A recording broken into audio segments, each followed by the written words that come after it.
What's going on, you programmers and wannabe programmers? It is Will with Very Great Software, and in today's video, if you couldn't tell by the title and the thumbnail, we're going to be going over all my apps, how much I've made, and how you can do the same, because what I'm trying to do is I'm trying to provide the niche of entrepreneurship and software development. So without further ado, let's get into this. I'm going to be showing you guys some good numbers. Hopefully you guys can take away from this. This is me trying to be transparent, and I'm going to be doing this every single month. So every single month I will be outputting a video being like, hey, this is how many customers I have or gained or lost, everything I've done this past month, everything I'm going to be doing in the next month, kind of showing you guys like what I'm currently working on, how much I'm making, so that'll give you guys incentive as well, because I know some people, especially like me when I first started, I was like, there's no way I can do this. So if you guys could please subscribe for that transparency and for those income reports.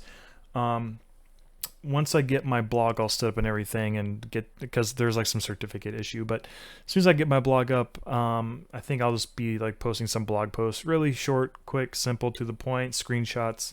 So let's now get into this. So what am I going to be talking about? So for those that don't know, and for those that do know, I have two apps out now. My first one I ever made was Automate POD. This was a Chrome extension, and what it does is it was for print on demand people. So you could see here, if you had a t-shirt that said hello 2020 or 2021 or 2023, whatever the year was, instead of manually going into like Photoshop or Canva or Photopea and like downloading the image and then changing the text, downloading it again, like that would take forever to do like every single year. Just giving you like a really weird example. But some people, like, they'll do this for like thousands of designs, and so it'll take them a long time. Well, this automates and solves that issue. So yeah, this helps solve that problem. And I had shown you guys what I had made back in 2020 of July. So here is my updated numbers. So Automate POD. What I had then was I only had 27 subscribers at the time. I was still very fortunate to get, to even get that much that many customers at that point in time. And as you can see now, not much of a gain, but I should have highlighted at a certain peak, and I'll go to the actual live website after this presentation to actually show you guys this is legit. This is, what I'm talking about. Like, these are real numbers. I think at the peak I had like almost 60 subscribers at one point. So really nice. Yeah, all great customers, never really had a complaint. But yeah, 32 subscribers now, 27 then. And then back then, this was back in this number on the left is when I had done my previous video about how much I made money with my Chrome extensions. So my previous video, back in July of 2020, I had a churn rate of about 15%. I think it peaked at one point to like 30 or 40% even. Like, not a lot of people. So for those that don't know what churn rate is, it takes however many subscribers I had in the previous 30 months and compares it to what I have in my current month. Just so basically it tells you like how many people are leaving versus how many people are coming in. So I started off with like an okay churn rate, and now it's at 0% because I actually have a good customer base. Everyone's happy with their subscription. Everyone's happy with the things that are working. But yeah, it got really bad there really quick because sometimes it wouldn't work for some people, and that's just honestly how sometimes Chrome extensions go. It doesn't work for some, and I'm actually having that issue right now with my other extension I'm going to be talking about. So really good churn rate today, like an amazing increase. So I guess I didn't know this was coming up because I don't really have, if you guys want more numbers, just let me know in the comments below if I should put any more numbers up here. But my net volume of sales back then was $500. And I believe I started this venture back in June. I think June is when I had published my first app, and I was getting super excited because I had over 20 subscribers at that point in time, and I was like, you know what, I should probably make a video about this, even though I'm not really making that much money.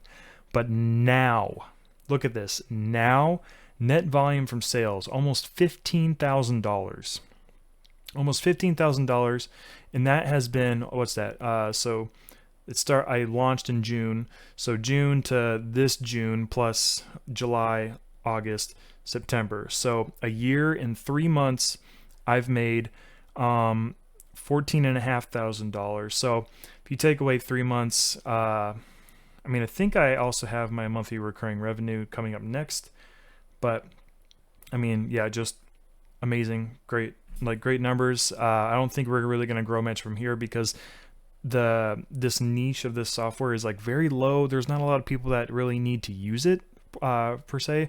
So yeah, we're not really going to be seeing that many subscribers.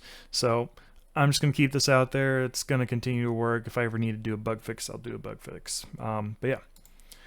So monthly recurring revenue. Now, I love this number the best because this tells me what I should be expecting to get every single month. It's just like I could also do it by just taking the amount of subscribers and how much they're paying per month.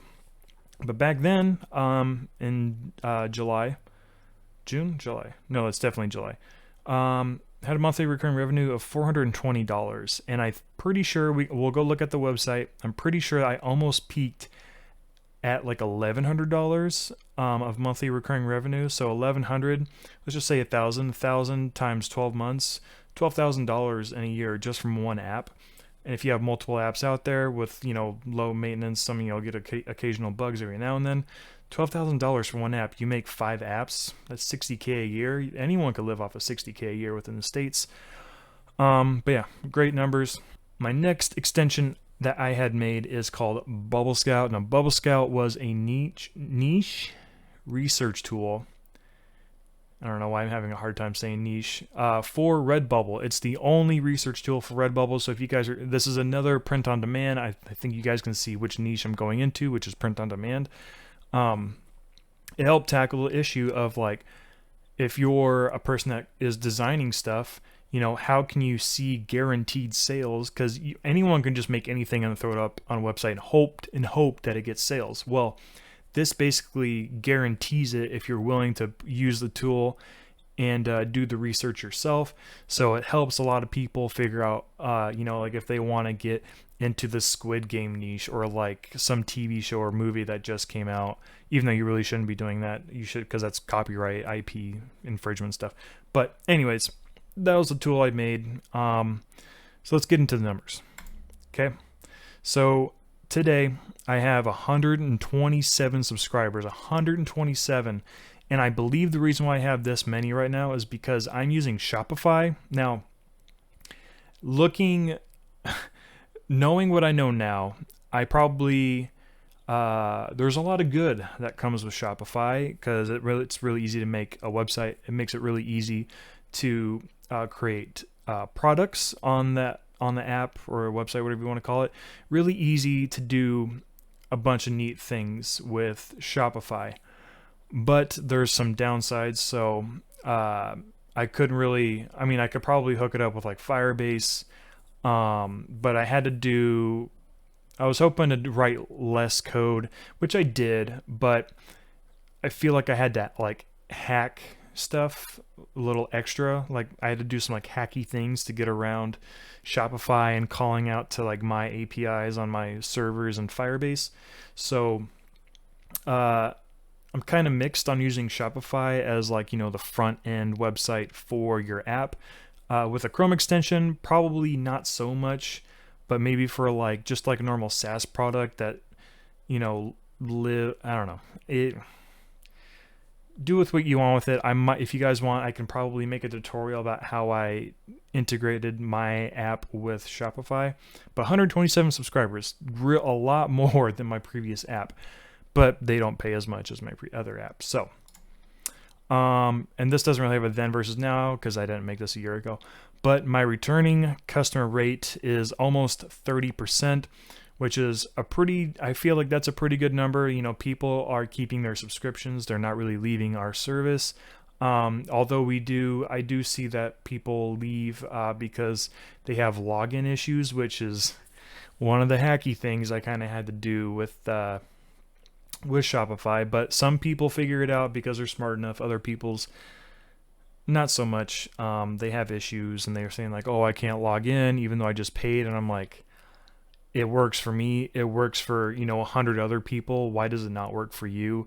And I can never figure it out, even though they were like sending me screenshots. And yeah, so some people leave, so a lot of people stay. So I feel like that's a pretty good number, 30%. I mean, I could probably work on it getting it higher. Now this one, I don't really care about, but I thought I'd show you guys. So I actually do get some traffic from Google, from organic search on Google, and I get a 1% conversion rate of people that go to me on Google.